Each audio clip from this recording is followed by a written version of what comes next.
Le 5 juillet 1962, l'Algérie proclamait son indépendance, la fin de l'Algérie française après plus de 7 ans de guerre. 60 ans après, en 2022, le régime a décidé de marquer le coup.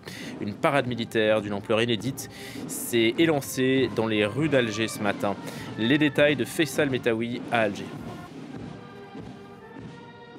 La parade militaire a commencé vers 10 heures ce matin avec l'arrivée du président Abdelmajid Tebboune à bord d'une voiture décapotable en compagnie du du général d'armée Saad Griha, qui est chef d'état-major de l'armée, qui ont passé en revue les différentes forces militaires algériennes, forces navales, forces aériennes, forces terrestres, mais également les différentes écoles de formation militaire en Algérie. Après des coups de canon, le président Abdelmajid Tebboune a pris brièvement la parole pour saluer le rôle de l'armée algérienne, sa cohésion et sa force, et appeler à respecter l'appel des martyrs, de ceux qui sont morts durant la guerre de libération nationale, donc durant la guerre d'indépendance entre 1954 et 1962. Le président Tebboune a invité beaucoup de chefs d'État, dont le président tunisien Kais Saïed, mais également le président de l'autorité palestinienne Mahmoud Abbas, le président du Congo Denis Sassou Nguesso, la présidente de l'Éthiopie. Donc l'Algérie voudrait donner une dimension arabo-africaine à cette célébration du 60e anniversaire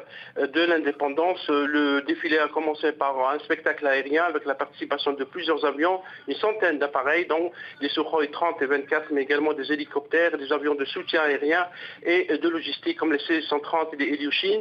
Et après ce spectacle-là, c'est le passage donc des chars de fabrication russe, dont les T-55, T-72 et T-90. Il y a aussi l'industrie militaire algérienne et montre aussi certains de ces produits. Certains sont montrés pour la première fois devant le public algérien. Beaucoup d'Algériens se sont rassemblés depuis les premières heures de la matinée au niveau de la promenade des Sablettes.